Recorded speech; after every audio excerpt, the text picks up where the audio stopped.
Today we're getting into the latest Tesla news, including the popularity of the Model Y continuing to grow, new Superchargers leaked, and full details about the new, incredibly confusing 2023 EV tax credit, so let's get into it. First up today, while only launched about 2.5 years ago, the Model Y's popularity has outpaced any other Tesla vehicle. It's remarkable to see and is a reason why Giga Berlin and Giga Texas are exclusively making this vehicle for the time being. While its popularity is growing all over the world, and estimates predict it becoming the world's best-selling vehicle by overall volume in 2023, it's already becoming the most popular in certain countries. Over in Norway, the Model Y hit a new sales record. 16,921 Model Ys were registered in 2022 as of the 23rd of December, which makes it the highest number of new registrations for a vehicle in a single year since the 1969 Volkswagen Beetle. In 1969, there were 16,699 of those registered, and that record has now been beat by the Model Y for 2022. Model Y sales will likely cross 17,000 as well once the year closes. Norway is one thing, but over in Germany, the Model Y is on track to become the best-selling electric vehicle. Throughout 2022, they sold 28,044 Model Ys in the country, and it's likely more as the year comes to a final close. The Model 3 was in second place with 24,275 units, followed by the Fiat 500e with 23,123 units sold. For that stat specifically, we're talking about electric vehicles, but in Europe as a whole, the Model Y was the best-selling car of any kind in November. Quote, Tesla sold 19,144 units of the premium midsize SUV, a gain of more than 260% on the same month last year. December is expected to be an even bigger month once final data comes in, and this very much coincides with Tesla's ramp of Model Y production at Giga Berlin. One particularly notable statistic is that the Model Y is overtaking the Volkswagen Golf for this title as best-selling vehicle. Even though these are expensive vehicles, people really want them. Back on Tesla's Q1 2021 earnings call, Elon Musk said, "I'd say more likely than not that in 2022, Model Y is the best-selling car or truck of any kind in the world, and Tesla keeps pushing to make this happen. It's very impressive." Regarding the end of Q4 for Tesla, they have been going all out in Fremont. Their factory pickup center has been packed with cars in recent days, and they continue pushing out vehicles to be delivered before the quarter is up. It's expected to be another record-breaking quarter, with analysts expecting them to deliver around 442,452 vehicles for the whole quarter. As expected, Elon sent his quarterly motivation email to the Tesla team saying, quote, "Since we have a lot of cars arriving at the last minute, it is important to rally hard and do everything we can to get our cars to customers who have ordered them before midnight on December 31st. Also, every incremental car we produce that can be delivered in time also matters. Please go all out for the next few days and volunteer to help deliver if at all possible." Of course, there has been a lot of concern with Tesla's stock price lately, so Elon added, "By the way, don't be too bothered by stock market craziness. As we demonstrate continued excellent performance, the market will recognize that. Long term, I believe very much that Tesla will be the most valuable company on Earth." Tesla is set up incredibly well to be scaling and delivering millions of electric cars each year, as these are becoming the new standard for vehicle transportation, so we'll be following closely to see how this all goes. Next up today, some big news for the new EV tax credit. For a while now, we've known that the updated IRA EV tax credit will be coming into place in 2023.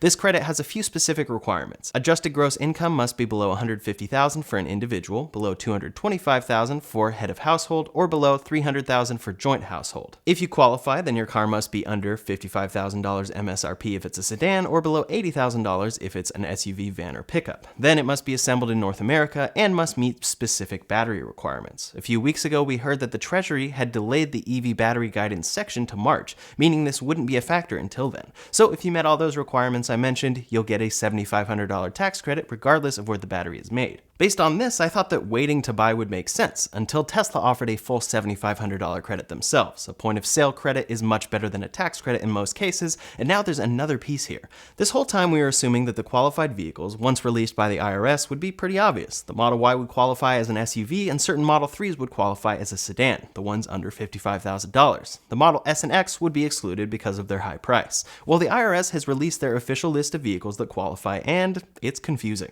We'll detail other brands here too, but the Model Y does not qualify as we expected. On the chart for Tesla, they list the model year, vehicle description, and applicable MSRP limit. While a quick glance may make you think that the $80,000 limit applies to the Model Y, that's actually only for the 7-seater. The standard Model Y all-wheel drive with 5 seats, the long-range Model Y with 5 seats, and the performance Model Y with 5 seats are subject to an MSRP limit of $55,000.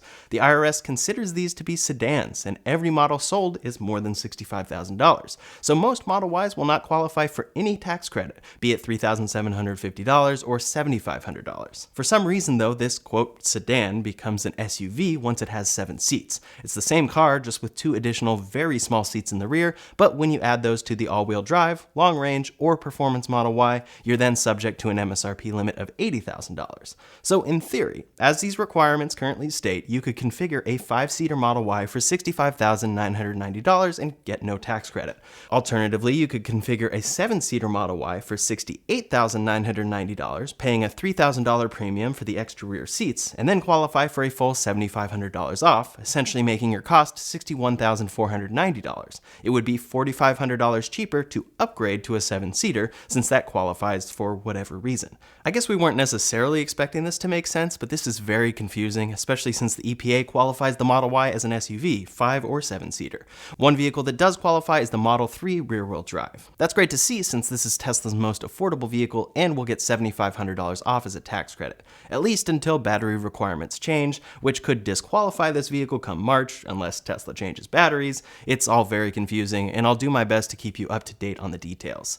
This weird SUV qualification doesn't just apply for Tesla though. The Ford Mustang Mach-E is subject to a $55,000 MSRP limit, disqualifying most of those trims. Technically, this means they're calling it a sedan. The Lincoln Aviator Grand Touring is subject to an $80,000 MSRP cap, qualifying that vehicle, which is a plug-in hybrid. Another plug-in hybrid from Ford, the Lincoln Corsair, is then considered a sedan. Yes, this car as well is a sedan according to these guidelines, or technically is considered, quote, other vehicles, and not a sport utility vehicle. It potentially gets even more confusing with the VW ID4. The ID4, ID4 Pro, ID4 Pro S, and ID4S are subject to a $55,000 limit. Some of these vehicles are under that price point, so that cap works out just fine and doesn't disqualify them. But then there are more expensive trims. The ID4 All-Wheel Drive Pro and ID4 All-Wheel Drive Pro S have an applicable limit of $80,000. According to VW's website, all ID4 models start under $55,000 MSRP, so it shouldn't matter much. But how does a car become an SUV by adding a second motor or adding 2 seats? One more vehicle worth mentioning from Ford is the Ford Escape plug-in hybrid. The IRS gives this an applicable limit of $80,000, meaning they see it as an SUV. This is a vehicle that is 6.5 inches shorter than the Model Y and weighs less. It is a bit taller and a bit wider, but appears to qualify regardless of how many seats it has. So 7 seats doesn't appear to be a global SUV requirement. It appears to just apply for the Model Y. All-wheel drive also doesn't appear to be a global SUV requirement either. It appears to just apply for the ID4. If it was a requirement to be considered an SUV, all Model Ys would qualify. So what exactly makes something an SUV here? At least for now, it doesn't appear to make any sense whatsoever. The rest of this list includes a few other vehicles and appears to confirm that some manufacturers haven't submitted their vehicles for qualification yet. GM, Kia, Mazda, Mercedes, Proterra, and Subaru all say, quote, "This manufacturer has entered into a written agreement with us to become a qualified manufacturer, but hasn't yet submitted a list of specific makes and models that are eligible. Please check back here for updated information."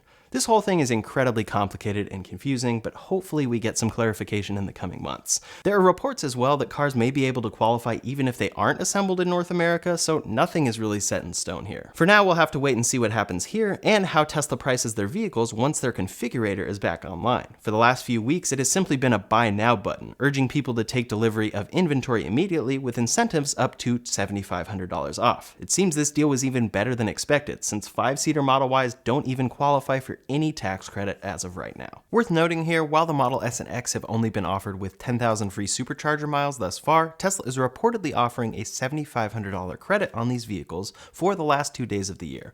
As of watching this, you likely won't have enough time to complete a purchase before the year ends, but if you can pull it off, then you can get a pretty nice discount on those pricey vehicles. The big question with these credits is how much they were motivated by different factors. They could simply be to motivate people not to wait until the tax credit, which we now know might not not even qualify for the Model Y, or they could be more so motivated by Tesla needing to clear inventory for Q4 sales numbers. Maybe their demand has gone down at high prices, or maybe they are about to launch an updated version of these cars and need to clear out inventory for that reason. It could also be a combination of all of these factors, so I'm very curious to see where Tesla prices everything come 2023, and if we see them introduce the standard range Model Y out of Giga Texas with 4680 cells soon.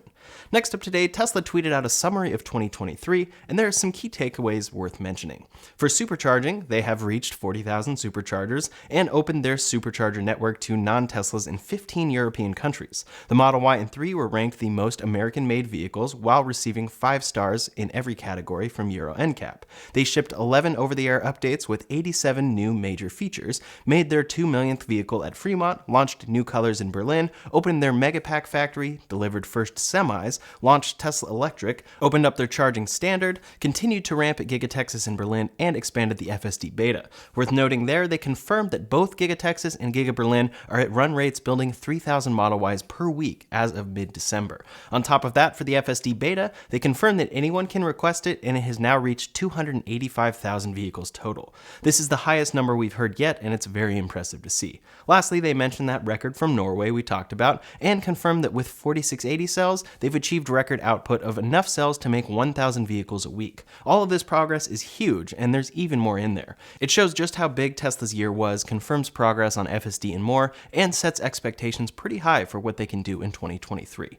Next up today, one feature change Tesla made in their vehicles recently is the removal of ultrasonic sensors. This is a similar approach Tesla took when removing radar, and that seems to have worked out well with Tesla Vision taking over radar tasks, but ultrasonic sensors are a bit of a different story thus far. I'm continually hearing from viewers who just bought a Tesla and are frustrated because their expensive vehicle comes with no parking sensors and no parking sensor function whatsoever. When Tesla announced this change in October, they said, quote, "Today we are taking the next step in Tesla Vision by removing ultrasonic sensors from Model 3 and Model Y." They added, "For a short period of time during this transition, Tesla Vision vehicles that are not equipped with USS will be delivered with some features temporarily limited or inactive, including Park Assist, Auto Park, Summon, and Smart Summon. Many of these features are included with FSD or Enhanced Autopilot and make a package like Enhanced Autopilot far less valuable to buy, but Park Assist is the main one that affects everyone. The sensors I have in my Model Y to say how many inches away I am from an obstacle are not there. Quote, in the near future, once these features achieve performance parity to today's vehicles, they will be restored via a series of over-the-air software updates. The big frustration I have here is that people will ask me when this will be restored, and the answer is simply in the near future. Tesla finishes by saying, we are confident that this is the best strategy for the future of autopilot and the safety of our customers. I'm going to heavily disagree here. While in 6 months, Tesla may be able to deliver a superior system with Tesla Vision, the interim is a terrible strategy. Right now, thousands of customers are getting their Model 3s and Ys with no Park Assist functionality, something that is standard on the majority of vehicles sold today. It will be updated and restored, but when? Tesla removing these with a non-specific timeline is not a good strategy. I think they should have waited until the software was at least in a beta form before removing these sensors, and still many doubt that Tesla Vision with blind spots can do as well as these sensors, which were located on the bumper itself. We'll have to see, but another interesting software thing like this for Tesla is their new Steam integration. The Plaid Model S was announced with AAA gaming support, but now that it has arrived over a year and a half later with Steam, it actually is only compatible with the latest 2022 Model S and X's that have 16 gigabytes of RAM. Elon Musk said there will be a retrofit, so I decided to try and get this. In my view, this retrofit should be free, since this was a feature I was promised when I purchased this vehicle, similar to Tesla upgrading FSD hardware if necessary to deliver future software features. In any case, I scheduled a service appointment and Tesla confirmed it, which I was surprised about. I figured this might not be available yet, but it went through, and they are quoting me $2,165.23 for this computer retrofit. Now, the way Tesla works for service is that even if something will be covered in warranty, they quote you full price at first. Then right before, or at the appointment, they confirm that you won't be charged. I don't really like this method because it adds unnecessary concern, but I hope this is what will happen here. I haven't gotten clarification from them yet, and the appointment is next week, so I'll keep you posted on this progress. I believe every Model S and X refresh owner should be entitled to this upgrade free of charge, as Tesla has advertised this feature from day one of the refresh being available to buy, so I'll let you know how it goes. Clearly, I won't be proceeding if it's $2,000. Next up today, Tesla has leaked a few more Supercharger locations for the United States. Recently, Tesla began allowing owners to vote on future locations. I participated in this and ended up receiving an email from Tesla that one of the locations I voted for was picked. picked. This is a great strategy for choosing certain locations, but on top of this, Tesla leaked around 50 future US locations. These include locations in Hawaii, Utah, California, and more. You can see them on the map here, and it's just continually exciting to see how much Tesla's charging infrastructure is expanding. It's a huge advantage, but its expansion has to keep up with Tesla's increasing deliveries and potentially other EVs in the future as well. Last up today, some updates about other automakers. The 2024 Chevy Silverado EV has been spotted testing out in the wild. This appears to be the RST model with 24-inch wheels, and seeing it on the road confirms they are definitely working on it. There are some elements that confirm it's a prototype, but we can clearly see that it's the Silverado EV sharing charge port locations, front trunk, and more. This truck should be launching in 2023, and it's great to see another, hopefully competitive electric truck coming to market.